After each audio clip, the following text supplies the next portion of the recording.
I'm gonna cut right to the chase. I fucking hated The Last Jedi. When I said on Twitter that I hated the movie, I was accused of many things. Like being a hater. I hate Star Wars. I was ready to hate it.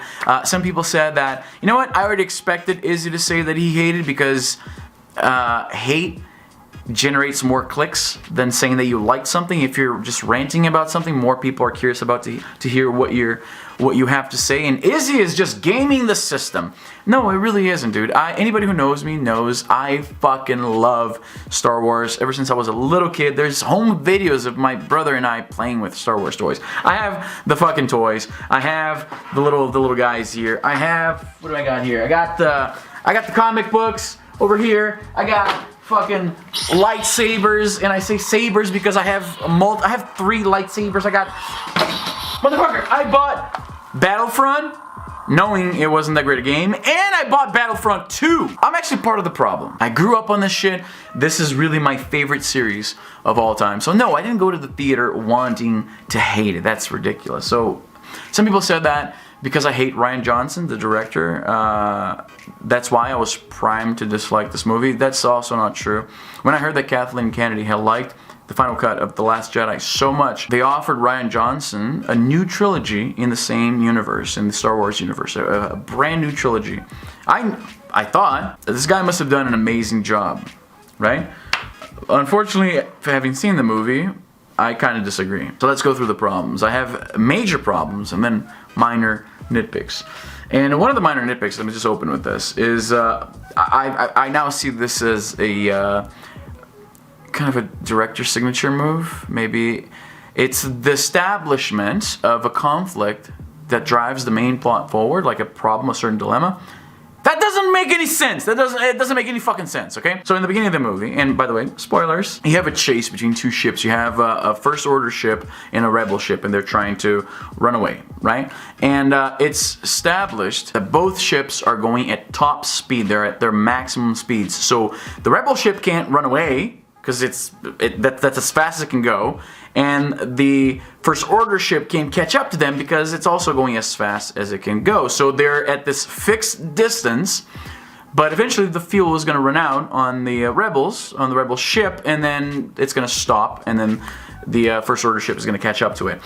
There's only one little problem with that. Fucking inertia. For an object that's moving at top speed in a frictionless environment, you don't need to keep burning fuel to maintain your speed. You can just turn off the engines and it'll just coast forever. That's how spaceships fucking work. The problem here is that Rian Johnson was dead set on this tense moment. Like, we're trying to run away, but they're right behind us. We can't go any faster. We're stuck here. We're gonna run out of fuel. They're gonna catch up to us. I understand the tension that he's trying to go for, but this doesn't make any sense when you're talking about spaceships. And I get it. It's Star Wars. Okay? Like, there's no explosions in space. You shouldn't be able to see the lasers. There's no sounds. Ships shouldn't be able to move like that. I get all of this. This is fantastic. It's not really sci-fi. It's fantasy. I wrote a whole article on why Star Wars is not sci-fi. It's fantasy. I get that. But here's the problem. None of those things are important for the plot. They're just visual things. They're just make-believe to make the story pop. The plot doesn't hinge on those. That's what I'm saying. When you're going to make this detail, this rule of the story that's happening, that's an integral part of the plot, I want it to make sense. And it doesn't make sense for them to keep burning fuel once they're on top speed. I accept everything else, the faster than light travel. It's a movie about space wizards in the end.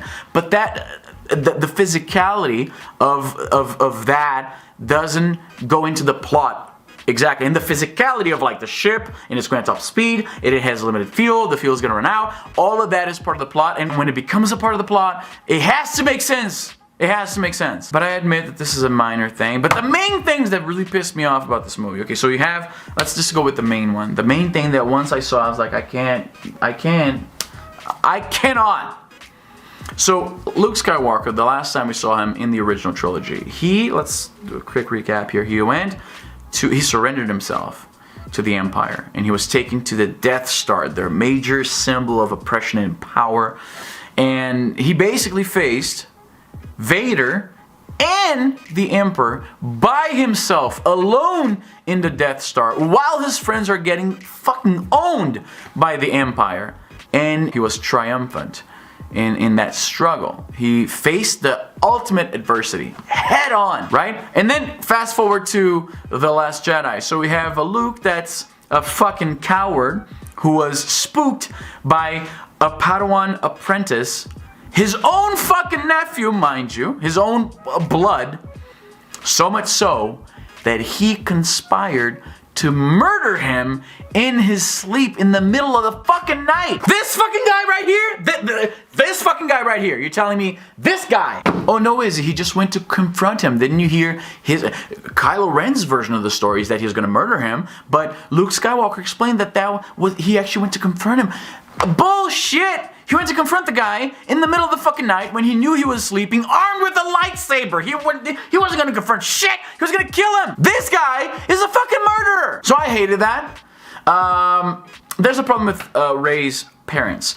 The previous movie, The Force Awakens, heavily implies that there's some special significance to Rey's bloodline.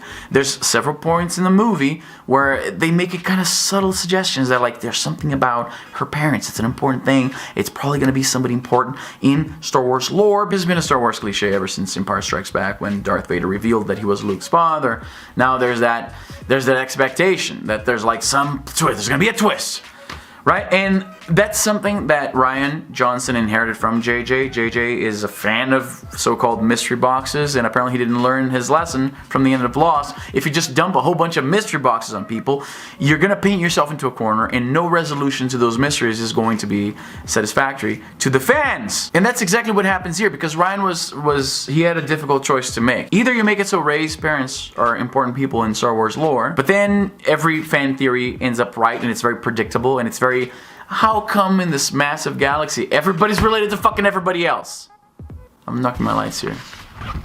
That actually hurt. So there's that. But then if he makes it so her parents have no importance whatsoever in Star Wars, what were all those scenes in The Force Awakens about then? Why did they so heavily imply that there's something about her lineage? What the fuck? There's no rhyme or reason to any of it then. Not many movies can make the previous movie retroactively worse, and that's what happens here. It's insanity. Like all of those scenes where there's that insinuation that there's something important about her parents. What the fuck was the point of all that? You can just scrap all those scenes from the movie, and the story remains the same. The fucking same. I hated the fact that Luke at the very end, his fight with Kylo Ren was actually another plot twist. We gotta have a lot of plot twists in these things. He wasn't actually there. He was still in exile on that planet, Locto. I forget the name of the planet where he fled to. He didn't actually show up to confront Kylo Ren, which is fucking dumb as shit if you ask me. Because to me, that's them eating their cake and having it too. Because the proper way to send off the character that went through such a downfall, right? Like this coward who tried to murder his own apprentice, his own fucking nephew, in cold blood. From behind in the middle of the fucking night when he's at his most vulnerable. The right way to bring this guy back to glory is to have him make a stand and defend his fucking friends to the very end and sacrifice himself. So that's what you think is gonna happen, right? But then in the end there's that little plot twist. You gotta have plot twists that he wasn't actually there. It was a forced projection. He was actually still in exile, which is dumb as shit. If you're gonna kill him anyway, if he's gonna die anyway, have him die in battle. Have him, forget the fucking cheap fake out, have him fucking die in battle like an actual noble warrior that I thought he was. Mark Hamill infamously said to Rian Johnson that he disagreed fundamentally with everything he wrote for Luke Skywalker, but being a professional, he said, I'm gonna do my best to bring your vision to fruition, because you're the director, of course. So props to the guy for being a professional. He knows the hands that feeds him, so he's not going to bite it. But I have a feeling Mark Hamill agrees with me. That was a bitch way to go out, and I would much. And here's the thing, right?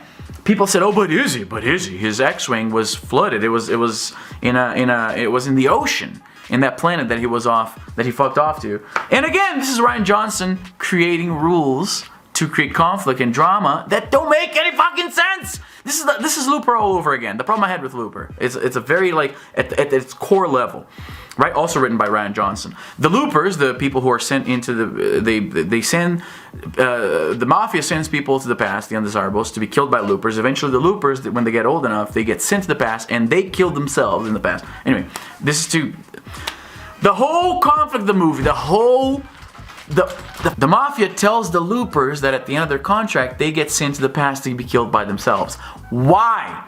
Why would they tell them this? This accomplishes absolutely nothing. It's a contrived plot point to manufacture dilemma, to manufacture conflict. And Rian Johnson loves these things. It's the same thing with the ships moving at top speed, remember? There's no reason for these ships to be moving at top speed. There's no reason for that to work the way it did. It only creates consistency problems. Same thing with the fucking X-Wing that's in the ocean. This is a series. We already have a history. You cannot fucking tell me that X-Wing is beyond reach, because this is the same character who saw an X-Wing be force lift out of the water still in working condition. So that shot of the X-Wing in the water does not establish that he's completely isolated in that island without a way to get into the fight. You know what, it would have been much better. Here's a suggestion, right? Have Rey, when she's exploring the caves of that planet, come across his X-Wing. And then you can have her say, like, holy shit, you could have come to help us anytime you wanted. Anytime you could have hopped on this thing. And then he covers it back like he has like a tarp over it, like a fucking boat in your garage. He covers it back. He's like, I swear I would never fly this thing again. So it makes so his flying to the final stand have more weight. And then to establish through the dum-dums that that's what he did, when he's facing Kylo Ren, you have the camera pan, and then his X-Wing comes into view, and then you put it together. Holy shit. He went back on his decision to never fly the X-Wing again, to join the fray, to fight for his friends one last time. That makes a lot more fucking sense than him just fucking force projecting himself a power we've never seen before. It's never been established. Just to have that cop-out plot twist, oh, he wasn't actually there. That was the... Make no mistake, the entire point of that was to have a little plot twist. That's what they wanted out of that. It doesn't matter if it's not consistent with the character, if it's an unsatisfactory final goodbye to the character. It's just to have a little plot twist. They just want to surprise people. It's just a gotcha moment. That's all it is. And you're fucking up a character for the sake of a dumb gimmick. Look, I'm going to try to watch it again. I love Star Wars. Anybody who knows me knows this about me. I love Star Wars. So I'm going to give it another shot. I'm going to watch it again. Of course I'm going to watch it again. So I'm hoping that now that I got it out of my system, I'll be able to enjoy it more, like you guys did. I know a lot of you really enjoy this movie, but I fucking couldn't. I could not. So fucking sucks. But that's all the time I have for today. I'm Izzy, and I'm done.